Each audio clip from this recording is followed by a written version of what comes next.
ನಿಖರವಾಗಿ ಹಾಗೂ ನೈಜ ಸುದ್ದಿಗಳಿಗಾಗಿ ವೀಕ್ಷಿಸಿ ಸತ್ಯ ಸುದ್ದಿ. ಕಪ್ಪು ಹಣ ಇದೆ, ಆ ಕಪ್ಪು ಹಣ ತಗೊಬಂದ್ಬಿಟ್ಟು ಎಲ್ಲ ಕುಟುಂಬಗಳಿಗೆ 15 ಲಕ್ಷ 15 ಲಕ್ಷ 15 ಲಕ್ಷ ಕೊಟ್ಬಿಡ್ತೀನಿ ಅಂತ ಹೇಳಿದ್ರು. ಹಾಕಿದ್ರ ₹1 ಹಾಕಿದ್ರ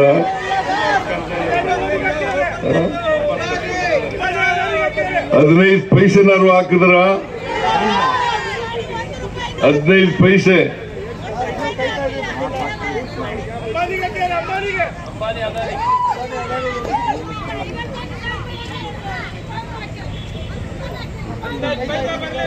ಪೈಸೆನೂ ಹಾಕ್ಲಿಲ್ಲ. ನಿರುದ್ಯೋಗಿ ಯುವಕರಿಗೆ ಕರ್ನಾಟಕದಲ್ಲಿ ನಿರುದ್ಯೋಗ ಜಾಸ್ತಿ ಆಗ್ತಾ ಇದೆ. ಅದನ್ನ ಹೋಗಲಾಡಿಸಬೇಕಾದ್ರೆ ಪ್ರತಿ ವರ್ಷ, ಇದು 2014ರಲ್ಲಿ ಹೇಳಿದ್ದದ್ದು, ಪ್ರತಿ ವರ್ಷ 2 ಕೋಟಿ ಹುದ್ದೆಗಳನ್ನು ಸೃಷ್ಟಿ ಮಾಡಿ ನಿರುದ್ಯೋಗಿ ಯುವಕರಿಗೆ ಕೊಡ್ತೇನೆ, ಯುವತಿಯರಿಗೆ ಕೊಡ್ತೇನೆ ಅಂತ ಹೇಳಿದ್ರು. ಕೊಟ್ರ? 12 ವರ್ಷ ಆಯ್ತು ಅಧಿಕಾರಕ್ಕೆ ಬಂದು. 12 ವರ್ಷದಿಂದ ಒಂದು ಉದ್ಯೋಗ, ಒಂದು ಬರ್ಗೂ ಕೂಡ ಕೆಲಸ ಕೊಡ್ಲಿಲ್ಲ. ಇನ್ನು ಇದ್ದಂತ ಕೆಲಸಗಳು ಕಿತ್ಕೊಂಡು ಹೋಗ.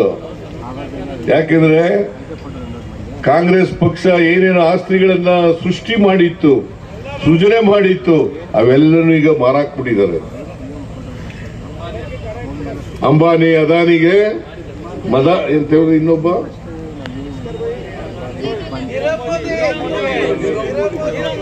ನೀರವ್ ಮೋದಿ ಅವನು ಸಾಲ ಮಾಡಿಬಿಟ್ಟು ಹೊರಟೋದಾರ, ದೇಶನೇ ಬಿಟ್ಟು ಹೊರಟೋದಾರ.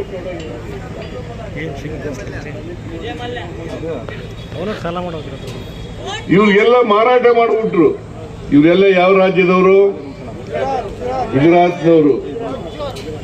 ನರೇಂದ್ರ ಮೋದಿ ಅವರ ರಾಜ್ಯದವರು ಗುಜರಾತ್. ಅಮಿತ್ ಶಾ ಅವರ ರಾಜ್ಯದವರು ಗುಜರಾತ್. ಇವರು ಓಟ್ ಕೊಡಬೇಕಾ? ಕಾರ್ಪೊರೇಟ್ ಬಾಡಿಗಳಿಗೆ ಸಹಾಯ ಮಾಡ್ತಕ್ಕಂಥ, ಅವ್ರನ್ನ ಉದ್ಧಾರ ಮಾಡ್ತಕ್ಕಂಥ. ಅದಕ್ಕೆ ನಾನು ಅನೇಕ ಸಾರಿ ಹೇಳ್ತೇನೆ, ಏನಪ್ಪಾ ಅಂತಂದ್ರೆ, ಒಂದು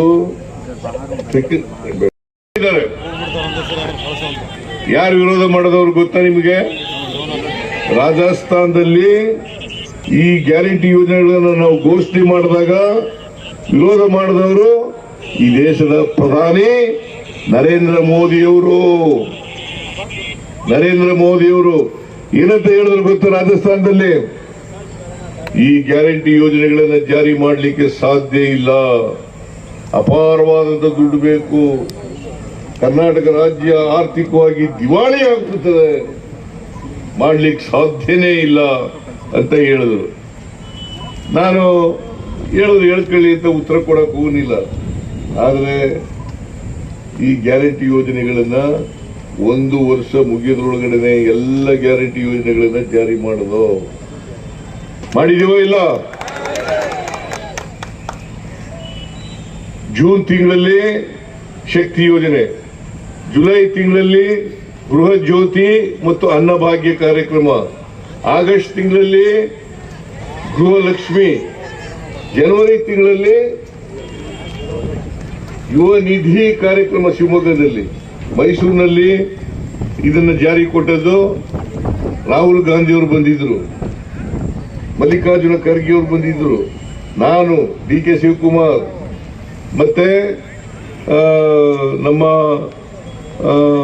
ಪ್ರಧಾನ ಕಾರ್ಯದರ್ಶಿಗಳು ಸುರ್ಜೇವಾಲಾ ಅವರೆಲ್ಲರೂ ಕೂಡ ಒಟ್ಟಿಗೆ ನಾವು ಜಾರಿ ಮಾಡೋದು. ಅವ್ರು ಯಾಕೆ ಬಿಜೆಪಿ ಅವ್ರು ಮಾಡಲಿಲ್ಲ? 4 ವರ್ಷ ಇದ್ರಲ್ಲ, ಯಾಕೆ ಮಾಡಲಿಲ್ಲ? ಮತ್ತೆ ಈ ಕಾರ್ಯಕ್ರಮಗಳಲ್ಲಿ ಮಧ್ಯವರ್ತಿಗಳಿಲ್ಲ, ನೇರವಾಗಿ ಫಲಾನುಭವಿಗಳ ಅಕೌಂಟ್ಗಳಿಗೆ ದುಡ್ಡನ್ನ ಕಳಿಸ್ತಕ್ಕಂಥದ್ದು. ನೀವು ಯಾರಾದರೂ ಲಂಚ ಕೊಡ್ತೀರಾ?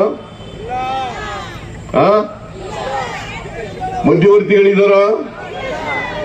ಮಧ್ಯವರ್ತಿಗಳಿಲ್ಲ, ಲಂಚ ಇಲ್ಲ, ಕಮಿಷನ್ ಇಲ್ಲ. ಇದನ್ನ ಮಾಡಿದವರು ಯಾರು? 5 ಗ್ಯಾರಂಟಿ ಯೋಜನೆಗಳನ್ನು ಕೂಡ ಜಾರಿ ಮಾಡಿದ್ದೀವಿ.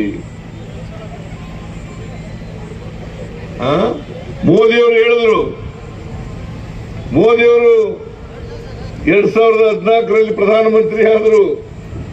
ಆ ಸಂದರ್ಭದಲ್ಲಿ ಹೇಳಿದ್ರು, ಅಚ್ಚೇ ದಿನ ಆಯೇಗ, ಅಚ್ಚೇ ದಿನ ಆಯೇಗ. ಬಂತ? ಒಳ್ಳೆ ದಿನ ಬಂತ ನಿಮ್ಗೆಲ್ಲ?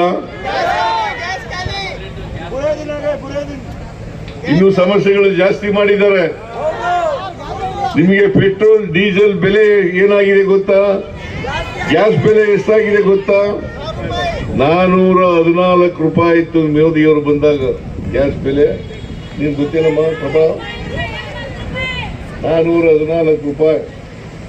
ಇವತ್ತು 950 ರೂಪಾಯಿ ಅಥವಾ 1,000 ಕೋಟಿ, 1,000 ರೂಪಾಯಿ, 1,000 ರೂಪಾಯಿ.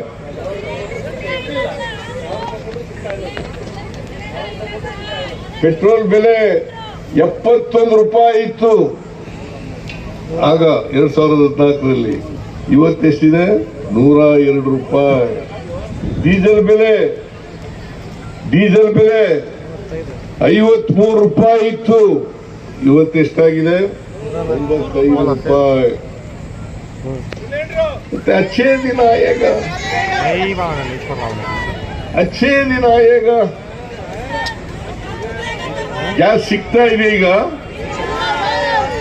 ಗ್ಯಾಸ್ ಸಿಗ್ತಾ ಇದೆಯಲ್ರಿ? ಸಿಲಿಂಡರ್ ಸಿಗ್ತಾ ಇದೆಯಾ? ಸಿಗ್ತಾ ಇಲ್ಲ. ಇದಕ್ಕೆ ಯಾರ ಕಾರಣ? ಕೇಂದ್ರ ಸರ್ಕಾರ. ಕೇಂದ್ರ ಸರ್ಕಾರ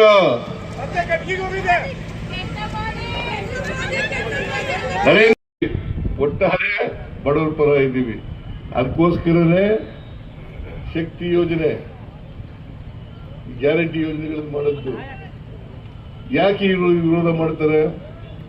ಇವರು ಅಂತಂದ್ರೆ ಇವರು ಸಂವಿಧಾನದ ವಿರೋಧಿಗಳು, ಬಡವರ ವಿರೋಧಿಗಳು, ಮಹಿಳೆಯರ ವಿರೋಧಿಗಳು, ರೈತರ ವಿರೋಧಿಗಳು, ಅಲ್ಪಸಂಖ್ಯಾತರು, ಹಿಂದುಳಿದವರ ವಿರೋಧಿಗಳು, ಜೊತೆಗೆ ಕಾರ್ಮಿಕರ ವಿರೋಧಿಗಳು. ಅದಕ್ಕೋಸ್ಕರ ವಿರೋಧ ಮಾಡ್ತಾರೆ. ಯಾಕಂದ್ರೆ ಮಹಿಳೆಯರು ಕೊನೆಯಲ್ಲಿ ಬರ್ತಕ್ಕಂಥವ್ರು. ಅವ್ರಿಗೆ ಅಕ್ಷರ ಸಂಸ್ಕೃತಿಯಿಂದ ವಂಚಿತರಾಗಿದ್ದ ಜನ, ಶೂದ್ರ ವರ್ಗದ ಜನ ಮಹಿಳೆಯರು. ಇವರಿಗೆ ಈ ಅಸಮಾನ ನಿರ್ಮಾಣ, ಸಮಾಜದಲ್ಲಿ ಅಸಮಾನತೆ ನಿರ್ಮಾಣ ಆಗಿದ್ದಾರೆ. ಇದಕ್ಕೆ ಕಾರಣ ಜಾತಿ ವ್ಯವಸ್ಥೆ ಅಂತಕ್ಕಂಥದ್ದನ್ನು ಮರೀಲಿಕ್ಕೆ ಸಾಧ್ಯ ಇಲ್ಲ.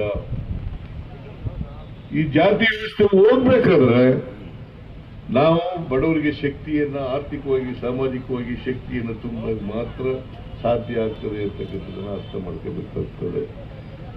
ಇದನ್ನೇ ಬಾಬಾ ಸಾಹೇಬ್ ಅಂಬೇಡ್ಕರ್ ಅವರು ಕೂಡ ಹೇಳಿದ್ರು. ಅವರು ಕಾನ್ಸ್ಟಿಟ್ಯೂಂಟ್ ಅಸೆಂಬ್ಲಿನಲ್ಲಿ ಭಾಷಣ ಮಾಡ್ತಾ ಒಂದು ಮಾತನ್ನ ಹೇಳಿದ್ರು. ಏನಪ್ಪಾ ಅಂತಂದ್ರೆ, ನಾವು ರಾಜಕೀಯ ಸ್ವಾತಂತ್ರ್ಯ ಸಿಕ್ಕಿದೆ ನಮಗೆ ನಿಜ, ಆದರೆ ಎಲ್ಲರಿಗೂ ಆರ್ಥಿಕ ಸಾಮಾಜಿಕ ಸ್ವಾತಂತ್ರ್ಯ ಸಿಕ್ಕಿದಾಗ ಮಾತ್ರ ರಾಜಕೀಯ ಸ್ವಾತಂತ್ರ್ಯ ಯಶಸ್ವಿ ಆಗ್ಲಿಕ್ಕೆ ಸಾಧ್ಯ ಆಗ್ತದೆ. ಇಲ್ಲದ್ರೆ ಸಾಧ್ಯ ಆಗ್ಲಿಕ್ಕೆ ಸಾಧ್ಯ ಇಲ್ಲ. ಅದರಿಂದ ನಾವು ಕೆಲಸ ಮಾಡೋದು ಬಡವರ ಪರವಾಗಿ, ಬಡವರಿಗೆ ಆರ್ಥಿಕವಾಗಿ ಸಾಮಾಜಿಕವಾಗಿ ಶಕ್ತಿ ತುಂಬತಕ್ಕಂಥ ಕೆಲಸ ಆಗಬೇಕು. ಇದಕ್ಕೆ ನಾವು 5 ಗ್ಯಾರಂಟಿ ಯೋಜನೆಗಳನ್ನ ಜಾರಿ ಮಾಡಿದ್ದೀವಿ. ಮುಂದೆ ಕೂಡ ಮಾಡ್ತೀವಿ. ಈಗಾಗಲೇ 3 ವರ್ಷ ಆಗಿದೆ. ಹೇಳಿದ್ರು ಅಶೋಕ